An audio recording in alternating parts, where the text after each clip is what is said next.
से बोलिए एकादशी माता की जय। आप सभी भक्तों को जया एकादशी की हार्दिक शुभकामनाएं।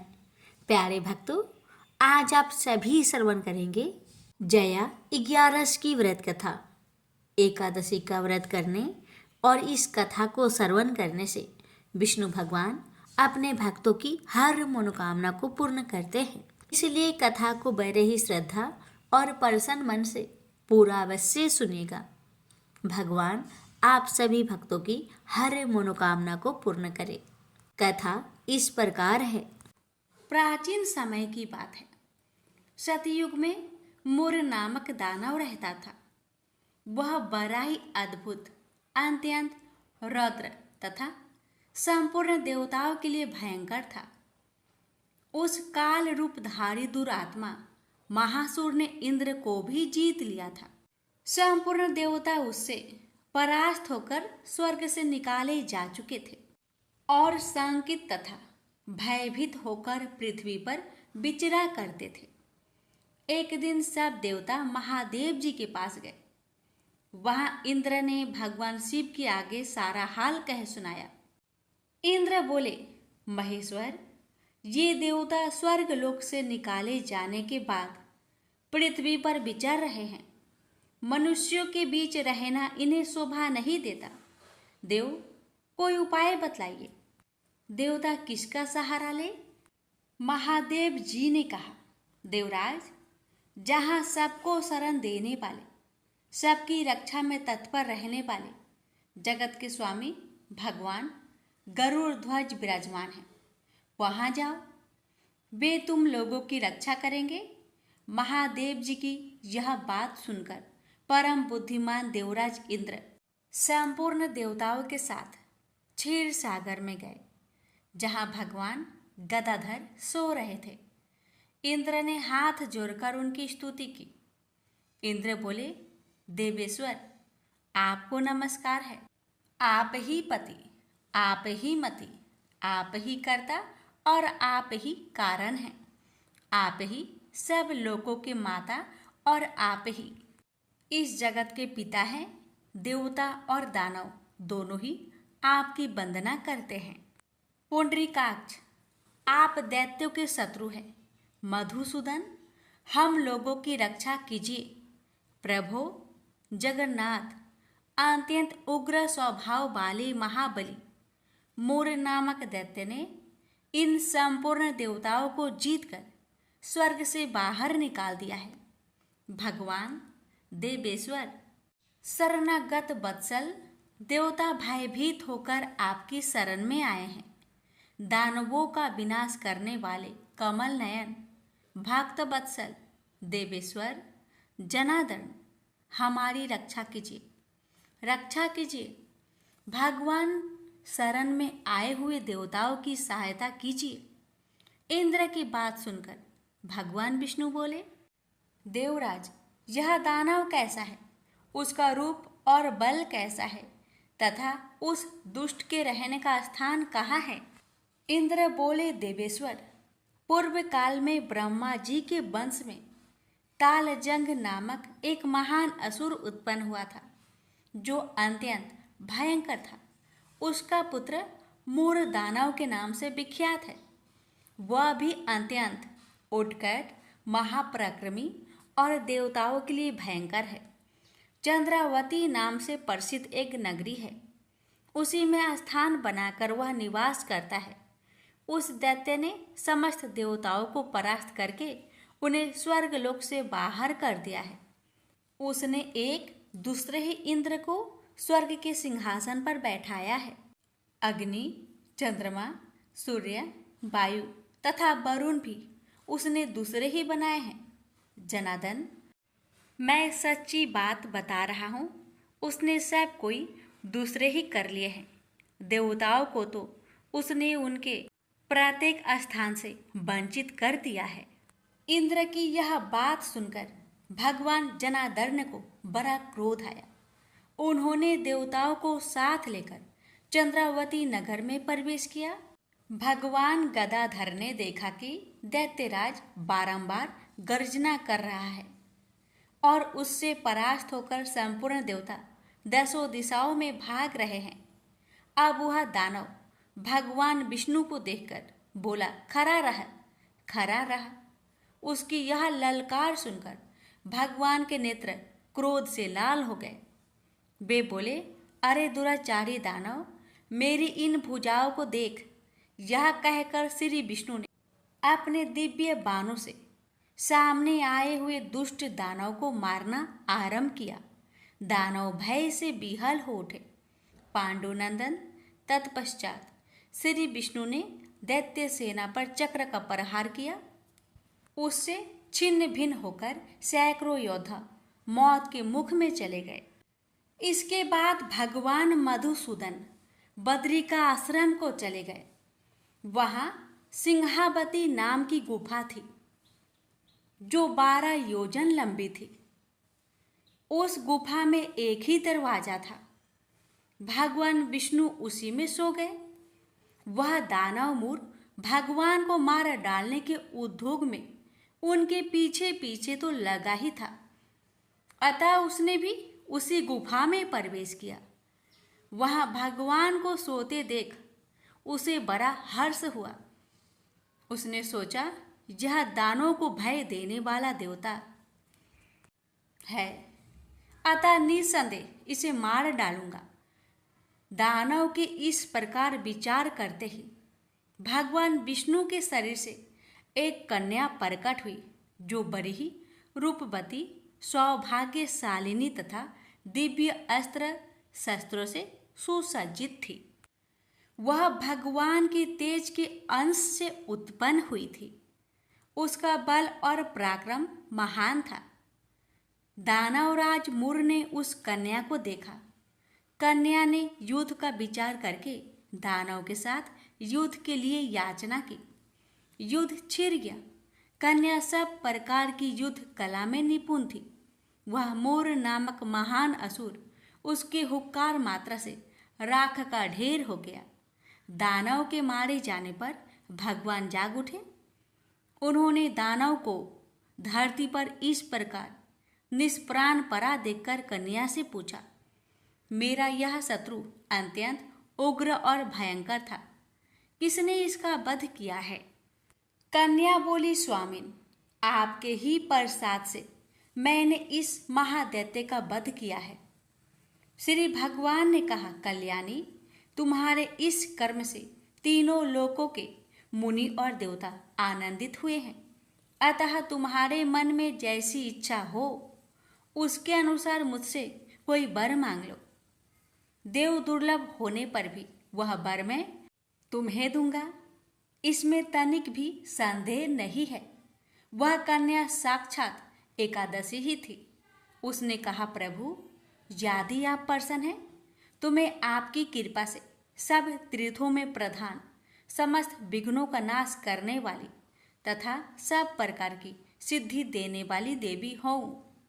जनार्दन, जो लोग आप में भक्ति रखते हुए मेरे दिन को उपवास करेंगे उन्हें सब प्रकार की सिद्धि प्राप्त हो।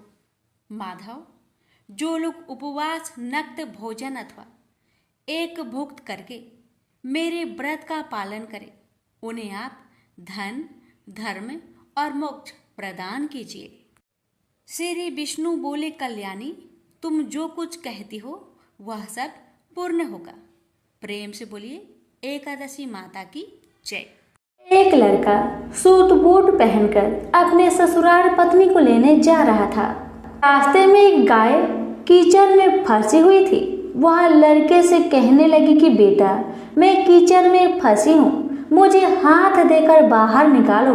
वह कहने लगा, नहीं नहीं, यदि मैं कीचड़ में हाथ डालूंगा तो मेरे कपड़े गंदे हो जाएंगे। मुझे तो अपनी पत्नी को लेने ससुराल जाना है। वह गाय क्रोधित होकर श्राप देती है, अच्छा तुम ससुराल जाओ, तुम वहां पर नहाओगे तो आधा गधा और खाना खाओगे तो पूरा गधा बनोगे। वह ससुराल पहुंच जाता है और उसके साले कहते हैं कि जीजा जी आप नहा धोकर खाना खा लो। तब वह कहता है कि मैं नहीं नहाऊंगा। तब वह कहते हैं, ठीक है, आप खाना खा लो। तब वह खाने से भी इनकार कर देता है। सब परेशान हो जाते हैं, जीजा ऐसा क्यों कर रहे हैं? ना तो नहा रहे हैं, ना ही खाना खा रहे हैं। तब उसकी पत्नी कहती है कि आप क्यों नहीं नहाते या खाते हो? तब वह लड़का गाय की बात अपनी पत्नी से बताता है और कहता है कि मुझे गाय ने श्राप दिया है कि नहाऊंगा तो आधा गधा व खाऊंगा तो पूरा गधा बन जाऊंगा।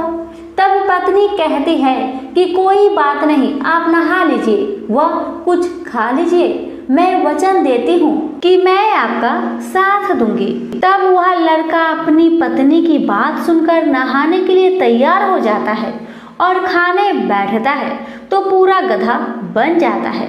सब उसको गधा समझकर भगाने लगते हैं तो पत्नी उनसे कहती है कि इसे मत मारो, ये मेरे पति हैं, इसे गाय का श्राप लग गया था इसलिए ये गधे बन गए हैं। आप मुझे इसके साथ ही विदा कीजिए। आप उसे उस गधे के साथ विदा कर देते हैं। वह गधे को लेकर एक जगह झाड़ के पीछे डेरा डालती है।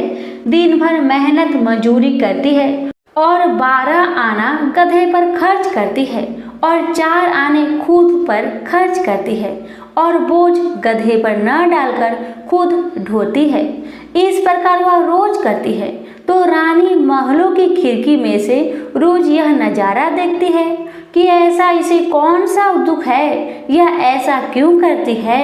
एक दिन वह दासी को भेजकर उसे अपने महल में बुलाती है और पूछती है कि तुम ऐसा क्यों करती हो। तब वह कहती है तुम वचन भरोगी, तुम मेरी मदद करोगी तो मैं तुम्हें अपना दुख बताऊंगी। रानी वचन भरती है कि बहन मैं वचन भरती हूँ।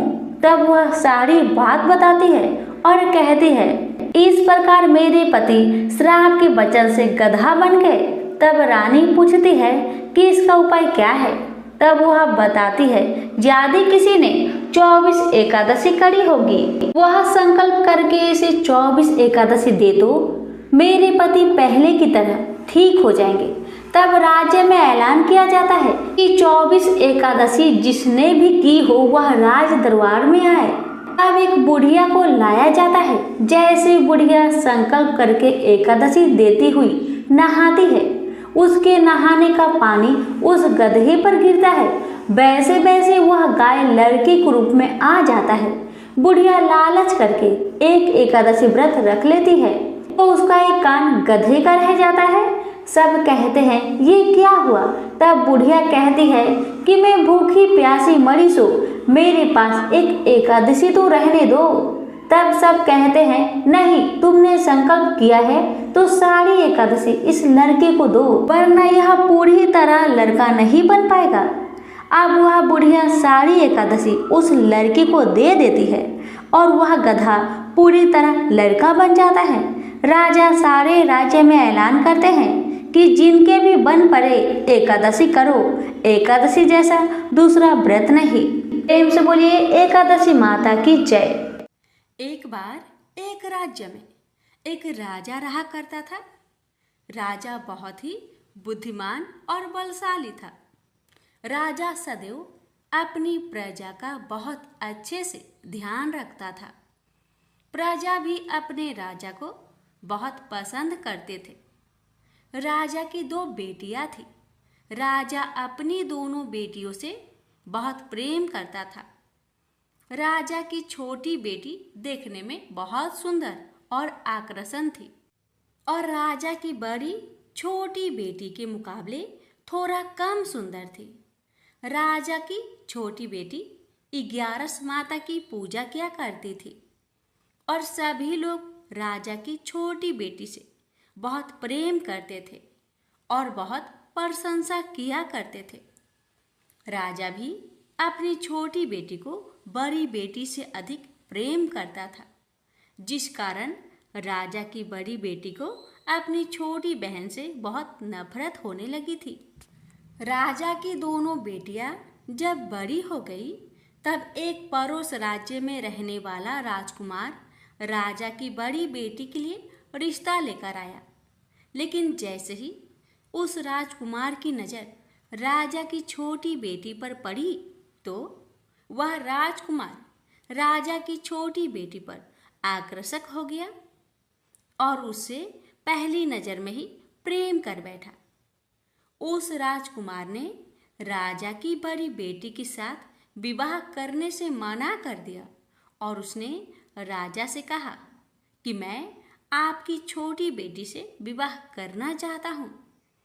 जिसके बाद राजा की बड़ी बेटी यह देखकर अपनी छोटी बहन से बहुत क्रोधित हो गई और राजा की बड़ी बेटी ने अपनी छोटी बहन को अपना सबसे बड़ा दुश्मन मान लिया।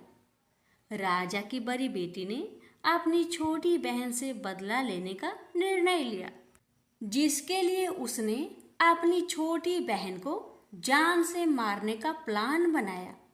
राजा की बड़ी बेटी ने अपनी छोटी बहन को मारने के लिए सबसे पहले एक लड्डू में जहर मिलाकर अपनी छोटी बहन को दे दिया और उसको लड्डू खाने के लिए कहा।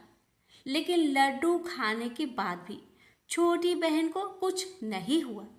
बड़ी बहन यह देखकर बहुत आश्चर्यचकित हो गई, लेकिन बड़ी बहन ने हार नहीं मानी और उसने जब रात में छोटी बहन अपने कमरे में सो रही थी तब एक मटके में सांप रखकर उस कमरे में छोड़ दिया।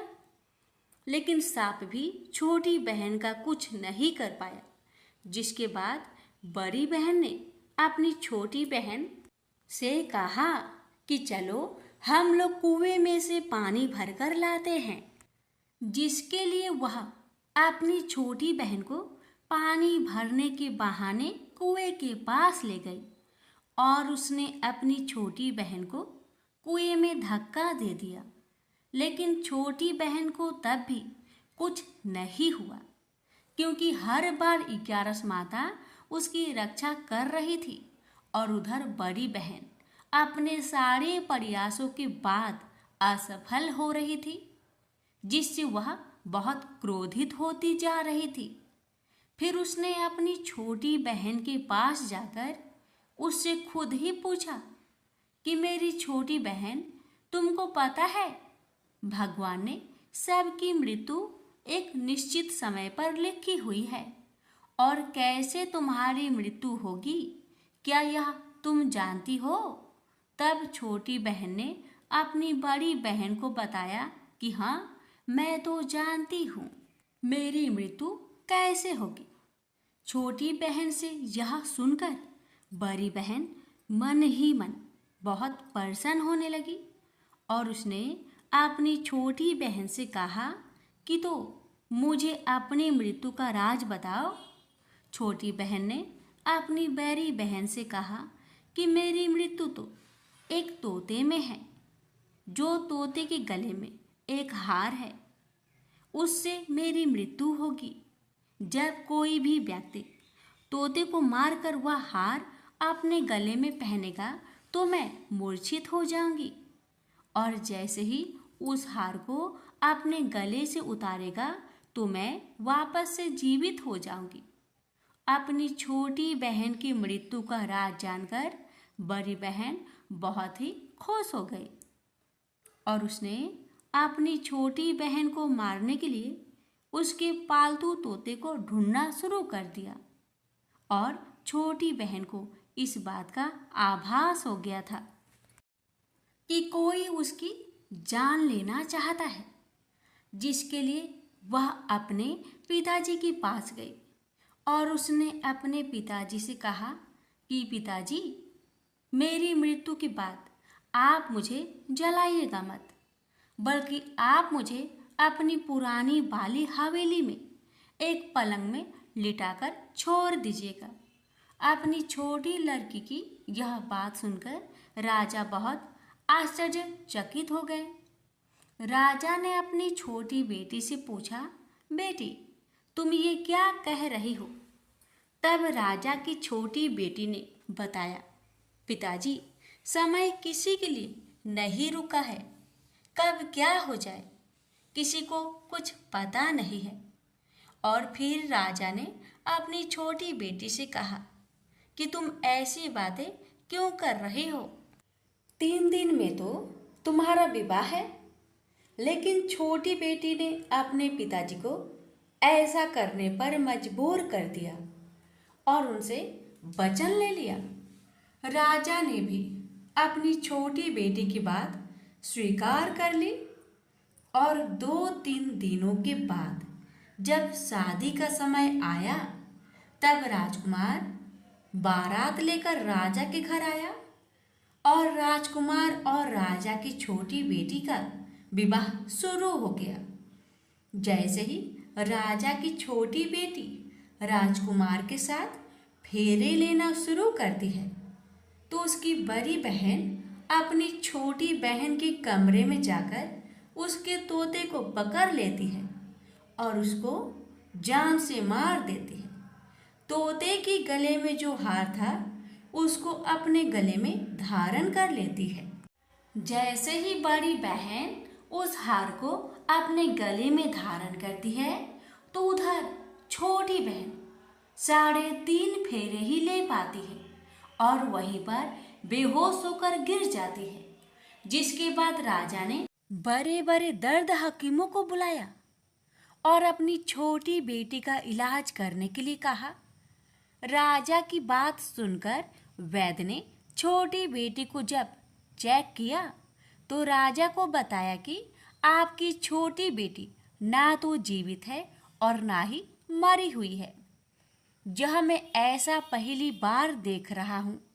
राजा ने वैद्य और हकीम को यह बात बाहर बताने से मना कर दिया और उनको कहा कि अगर तुमने यह बात किसी को बाहर बताई तो हम तुम्हें फांसी दे देंगे।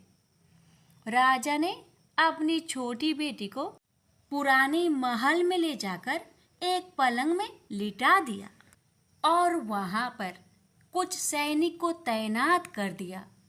वापस अपने महल पर आ गया।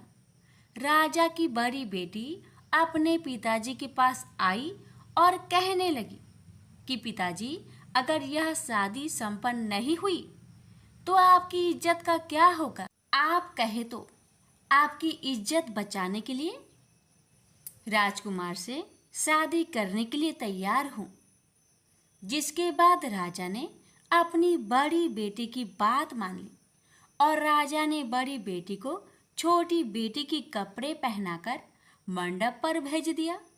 लेकिन राजकुमार यह जान गया कि यह राजा की छोटी बेटी नहीं बल्कि यह राजा की बड़ी बेटी है। लेकिन जब राजकुमार ने शादी करने से मना किया तो सभी लोगों ने राजकुमार को विवश करके राजा की बड़ी बेटी से बचे हुए फेरे को संपन्न करा दिया और विवाह करवा दिया। जिसके बाद राजकुमार राजा की बड़ी बेटी को अपने महल ले गया। राजकुमार राजा की बड़ी बेटी से ना तो बात करता था, न ही उसको पसंद करता था और ना ही उसके आसपास भटकता था। और राजकुमार ने यह फैसला लिया था कि वह अपनी प्रेमिका को ढूंढ कर रहेगा और यह जानकर रहेगा कि उसके साथ हुआ क्या है।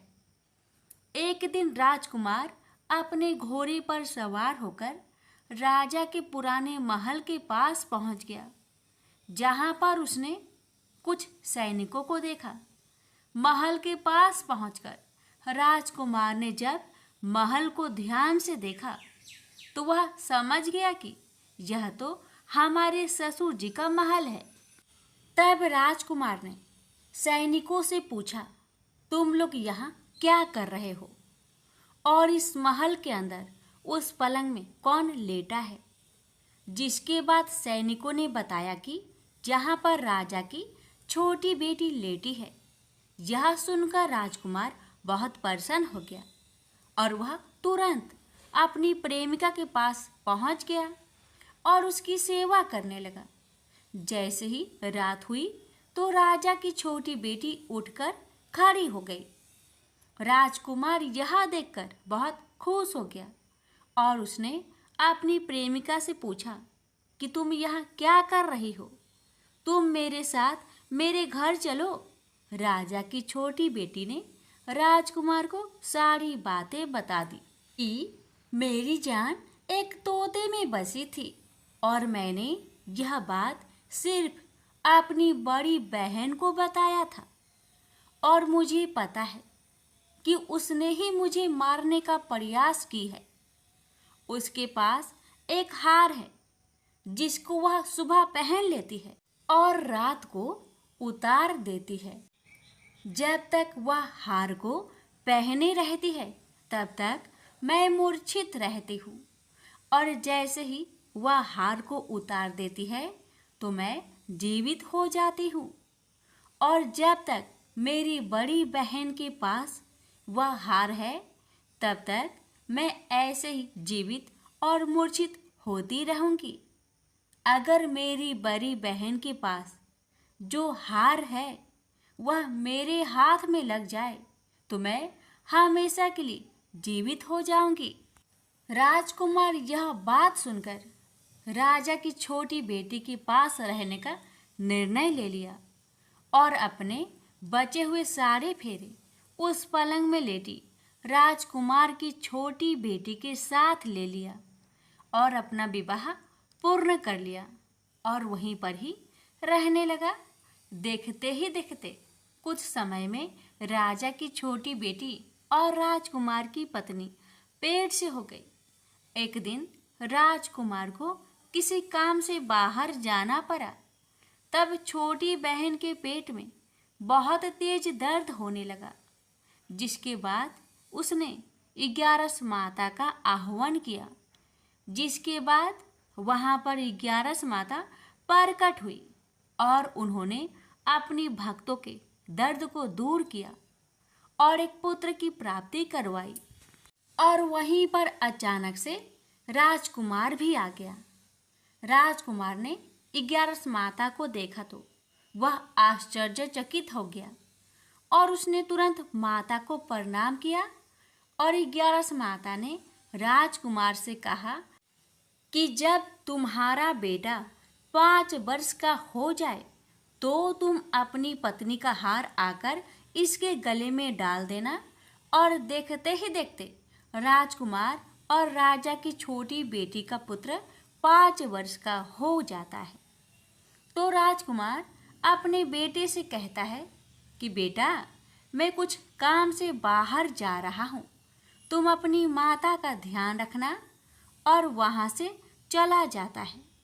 राजा को बाहर निकलता देख बड़ी बहन के सैनिक देख लेते हैं और बड़ी बहन को जाकर सारी बातें बता देते हैं। जिसके बाद बड़ी बहन अपनी छोटी बहन के पुत्र को वहाँ से उठवा लेती है और उसको मरवा देती है। छोटी बेटी के पुत्र को 2 टुकड़े करवा देती है। पहला टुकड़ा चक्की के पास छुपा देती है और दूसरा टुकड़ा अपनी पलंग के नीचे रख देती है। अब 11 माता भिखारी का रूप लेकर आती हैं। एक भिखारी का रूप रखकर बड़ी बहन के पास चली जाती है। जिसके बाद वहाँ पर भिक्षा मांगने लगती है। बड़ी बहन अपने नौकरों से कहती है कि जाकर भिक्षा दे दो, लेकिन जैसे ही नौकर 11 माता को भिक्षा देने के लिए जाते हैं तो माता उन्हें मना कर देती है और कहती है कि मैं तुम्हारी महारानी से ही भिक्षा लूँगी। जिसके बाद बड़ी बहन स्वयं ही भिक्षा देने के लिए माता के पास आती है। तब माता एक बिल्ली का रूप लेकर उसके कमरे में चली जाती है और वहाँ पर छोटी बेटे के पुत्र को 2 टुकड़ों को आपस में जोड़ देती है और उसे जीवित कर देती है और उसे वहाँ से ले जाती है। राजकुमार अपने बेटे को लेकर अपनी पत्नी के पास जाता है और उससे कहता है कि तुम इसका ध्यान रखना। अगर तुम इस बच्चे को अच्छे से ध्यान रखोगी तो मैं तुमसे बात करूँगा। एक दिन राजकुमार अपने बच्चे से कहता है कि तुम मम्मी से उनके गले का हार मांग लो। जिसके बाद राजकुमार का लड़का अपनी मम्मी के पास जाता है और कहता है कि मम्मी, मुझे तुम्हारा हार चाहिए जो तुमने गले में पहन रखा है। यह सुनकर पहले तो बड़ी बहन बहुत क्रोधित होती है, पर उसको यह याद आता है कि राजकुमार ने कहा था कि अगर मैं इस बच्चे का ध्यान अच्छे से रखूंगी तो वह मुझसे बात करेंगे, जिसके कारण वह हार को उस बच्चे को दे देती है और वह तुरंत हार ले जाकर अपने पिताजी को दे देता है। और तभी राजकुमार अपने बेटे को लेकर वहाँ से जाने लगता है और अपनी पत्नी से कहता है कि तुम हमारे लिए खाना बनाकर रखना, मैं शाम को आकर तुम्हारे साथ खाऊंगा। और वह अपने बेटे को लेकर वहाँ से चला जाता है, जिसके बाद वह राजा के पास जाता है और उसको सारी बातें बता देता है। राजा अपनी बड़ी बेटी की यह करतूत सुनकर बहुत क्रोधित होते हैं और अपनी परवरिश पर ही दोष देने लगते हैं और राजकुमार को अपनी छोटी बेटी के साथ रहने के लिए आदेश देते हैं। ग्यारस माता ने जैसी कृपा छोटी बेटी पर की, वैसी ही कृपा अपने सभी भक्तों पर करना, हर कष्टों को दूर करना। प्रेम से बोलिए एकादशी माता की जय। इस कथा को हर एकादशी व्रत कथा के साथ जरूर सुनना चाहिए। इससे लक्ष्मी नारायण एकादशी माता की विशेष कृपा प्राप्त होती है। प्रेम से बोलिए लक्ष्मी नारायण की जय, एकादशी माता की जय। ओम जय एकादशी, जय एकादशी, जय एकादशी माता। विष्णु पूजा व्रत को धारण कर शक्ति मुक्ति पाता। ओम जय एकादशी माता, तेरे नाम गिनाऊं देवी, भक्ति प्रदान करने। गण गौरव की देनी माता, शास्त्रों में बरनी।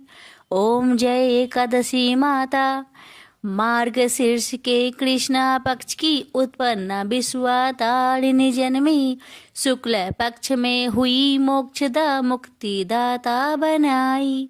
ओम जय एकादशी माता, पौष के कृष्णा पक्ष की सफला नामक है, शुक्ल पक्ष में होए पुत्रदा आनंद अधिक रहे।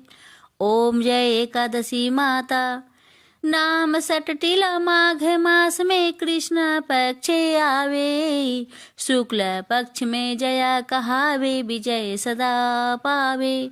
ओम जय एकादशी माता, विजया फाल्गुन कृष्ण पक्ष में शुक्ल आमल की, पाप मोचनी कृष्ण पक्ष में चैत्र महाबली की। ओम जय एकादशी माता, चैत्र शुक्ल में नाम कामदा धन देने वाली, नाम बरुथनी कृष्ण पक्ष में वैशाख महावाली। ओम जय एकादशी माता, शुक्ल पक्ष में होई मोहिनी, अपरा ज्येष्ठ कृष्ण पक्षी, नाम निर्जला सब सुख करने कृष्ण पक्ष रखी। ओम जय एकादशी माता, योगिनी नाम आषाढ़ में जानो कृष्ण पक्ष करनी, देव सैनी नाम कहायो शुक्ल पक्ष धरनी। ओम जय एकादशी माता, कामिका श्रावण मास में आवे कृष्ण पक्ष कहिए, श्रावण शुक्ल होए पवित्र आनंद से रहिए, सावन शुक्ल होए पवित्र आनंद से रहिए। ओम जय एकादशी माता, जा भाद्रपदे कृष्ण पक्ष की परिवर्तनी शुक्ला, इंद्र आश्विन कृष्ण पक्ष में व्रत से भाव सागर निकला। ओम जय एकादशी माता, पापंकुशा है शुक्ला पक्ष में आप हरण हारी, रमा मास कार्तिक में आवे सुखदायक भारी। ओम जय एकादशी माता, देवोत्थानी शुक्ला पक्ष की दुख ना सके मैया, देवोत्थानी शुक्ल पक्ष की दुख ना सके मैया, पावन मास में करूँ विनती पार करो नैया, पावन मास में करूँ विनती पार करो नैया। ओम जय एकादशी माता, परमा कृष्ण पक्ष में होती, जन मंगल करनी।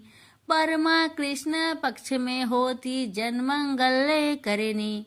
शुक्ल मास में होए पद्मिनी, दुख दरिद्र हरनी। शुक्ल मास में होए पद्मिनी, दुख दरिद्र हरनी। ओम जय एकादशी माता, जो कोई आरती एकादशी की भक्ति सहित गावे। जो कोई आरती एकादशी की भक्ति सहित गावे, जन गुरु दिता स्वर्ग कबासा निश्चय वह पावे। जन गुरु दिता स्वर्ग कबासा निश्चय वह पावे। ओम जय एकादशी माता, जय एकादशी माता। प्रेम से बोलिए एकादशी माता की जय।